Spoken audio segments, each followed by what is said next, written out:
Present indefinite tense आप सीख रहे हैं मात्र 5 मिनट के अंदर। इसको सीखना बिल्कुल ही आसान है, इतना ज़्यादा आसान है कि मैं नहीं समझता इससे ज़्यादा कोई वीडियो यूट्यूब पे पॉपुलर हुआ होगा। बहुत ही ज़्यादा आसान है। अब इसकी हम पहचान के बारे में बात करते हैं। जो प्रेजेंट इंडेफिनिट टेंस होता है, इनके हिंदी वाक्यों के अंत में ता है, ती है, ते हैं, ती है आदि शब्द आते हैं। यानी कि पहचानना भी बिल्कुल आसान है कि हिंदी वाक्यों के अंत में ता है, ती है, ते हैं आदि शब्द आपको मिलने वाले हैं।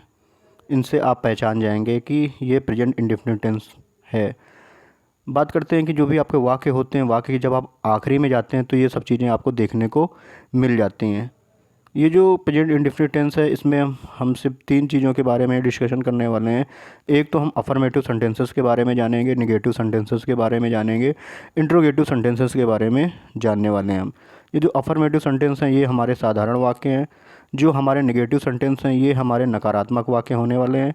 और इंट्रोगेटिव सेंटेंस, जैसा कि आपको मालूम है कि ये हमारे प्रश्नवाचक वाक्य होते हैं। तो अधिक जानकारी अधिक जानकारी ना देते हुए सीधे टॉपिक पे आते हैं।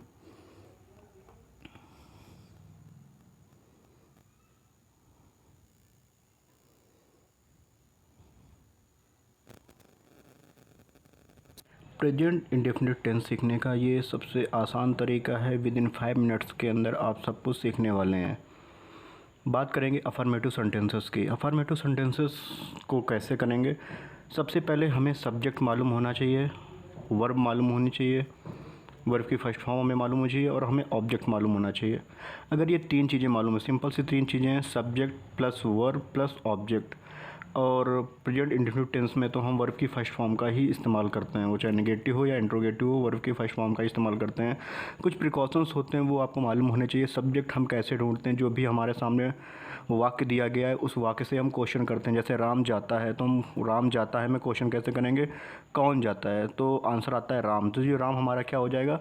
सब्जेक्ट हो जाता है। अगर वर्ब हमारी एक वचन है, अब राम जाता है, राम जा रहा है, राम अकेला है, एक है, तो हम गो के साथ यस या ईएस लगाएंगे। बहुवचन अगर है तो फिर हमें यस या यस लगाने की कोई ज़रूरत नहीं होती। अगर हमारे नेगेटिव सेंटेंसेस हैं, सब्जेक्ट अगर हमारा एक वचन है यानी राम जा रहा है, या बच्चे, तो राम एक है, बच्चे बहुत सारे हैं, तो अगर सब्जेक्ट हमारा एक वचन है तो उसके बाद हम डज नॉट का इस्तेमाल करते हैं प्लस वर्ब की फर्स्ट फॉर्म प्लस हमारा ऑब्जेक्ट का हमारा इस्तेमाल होता है। अगर सब्जेक्ट हमारा बहुवचन है तो हम डू नॉट का इस्तेमाल करते हैं, वर्ब की फर्स्ट फॉर्म प्लस ऑब्जेक्ट का इस्तेमाल होता है। अगर हमारा वाक्य इंटेरोगेटिव है तो इंटेरोगेटिव करने के 2 तरीके होते हैं। यदि हमारा क्वेश्चन वर्ड यदि बीच में दिया हुआ हो तो क्वेश्चन वर्ड, उसके बाद हम डू या डज। अगर एक वचन है तो डज का इस्तेमाल करते हैं, बहुवचन है तो डू का इस्तेमाल करेंगे। अफर्मेटिव उसके सेंटेंसेस बाद के बारे हमारा में जान सब्जेक्ट गए हैं आता कि है, फिर अफर्मेटिव हमारे वर्ब सेंटेंसेस जो आती हैं है, ये वर्ब की हमारे फर्स्ट फॉर्म, साधारण वाक्य हैं। फिर हमारा और साधारण ऑब्जेक्ट वाक्य आता में है। हम इस चीज़ का आप स्क्रीनशॉट लेना चाहे ले किसी सकते भी हैं। हेल्पिंग आगे वर्ब का बढ़ते हैं। इस्तेमाल ना करते हुए सिर्फ यस वर्ब के साथ सिर्फ यस या ईएस का इस्तेमाल करते हैं। कुछ एग्जांपल्स हैं जिससे हम समझते हैं।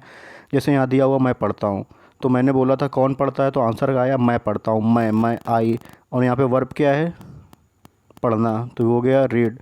अगला है हम लोग खेलते हैं, तो क्या हो जाएगा? वी ईट, वह जाता है। ही गोस, मेरा भाई खेलता है। माई ब्रदर्स प्ले, वे दौड़ते हैं। They run. तो आसानी से आपको समझ में आ गया है कि कितना आसान है करना। और इसी तरह से हम 6 नंबर पे जाते हैं। 6 नंबर में दिया हुआ है अंशु हंसता है, अंशु लाफ्स, क्योंकि अंशु एक है। तुम गाते हो, तुम यानी कि बहुवचन है तो यू सिंग। मेरे दोस्त लोग नाचते हैं, माय फ्रेंड्स डांस। मेरे दोस्त यानी कि फ्रेंड्स, तो यहाँ पे एक से ज़्यादा है तो यस लगा हुआ है। मैं एक पुस्तक पढ़ता हूँ, आई रीड अ बुक। सूर्य पूर्व से निकलता है, the sun rises in the east. Negative sentences की अगर हम बात करें तो आपको मालूम है नेगेटिव सेंटेंसेस के लिए मैंने बोल रखा था कि अगर एक वचन है तो हम डज नॉट का इस्तेमाल करेंगे, अगर हमारा बहुवचन है तो हम डू नॉट का इस्तेमाल करेंगे। तो कैसे इस्तेमाल करना है? कुछ वाक्य हैं, उन वाक्यों को करके हम देखते हैं। जैसे दिया हुआ है वह नहीं गाती है, तो क्या हो जाएगा? सी, क्योंकि वह एक वचन है, अकेली है। She does not sing. तुम स्कूल नहीं जाते हो, बहुवचन है। You do not go to school. वह पटना में नहीं रहता है, एक वचन है। He does not live it Patna, तुम आम नहीं खाते हो। You does not eat a mango, मैं नहीं वहाँ जाता हूँ। I do not go there. तो आपको समझ में आ गया होगा कितना करना आसान है। अगला करते हैं। राम नहीं पढ़ता है तो नाम एक वचन है, राम डज नॉट रीड। वे लोग व्यायाम नहीं करते हैं, बहुवचन वाक्य है।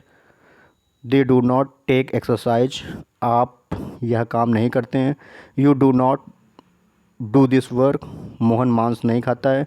Mohan does not eat meat, Sita नहीं जाती है। Sita does not go. तो इतना आसान है कि आप आसानी से कर सकते हैं, सिर्फ आपको एक वचन और बहुवचन का ही ध्यान रखना होता है। अब इंट्रोगेटिव सेंटेंसेस की वाक्य करते हैं, यानी हम प्रश्नवाचक वाक्यों की बात करते हैं। तो प्रश्नवाचक में मैंने आपसे बोला था, अगर प्रश्नवाचक वाक्य किसी किसी वाक्य के बीच में दे रखा हुआ है तो हम इसका उपयोग सबसे पहले करते हैं। यदि पहले दे रखा हुआ है तो हम हेल्पिंग वर्ब से इसकी स्टार्टिंग करते हैं। तो आइए सेंटेंसेस देखते हैं। जैसे दिया हुआ है, क्या मैं हंसता हूँ, तो यहाँ पे प्रश्नवाचक वाक्य पहले आ गया है। तो क्या मैं हंसता हूँ, आई आपका बहुवचन है, तो क्या हो जाएगा, डू आई लाफ। क्या हम लोग दौड़ते हैं, डू वी रन। क्या गीता रोती है,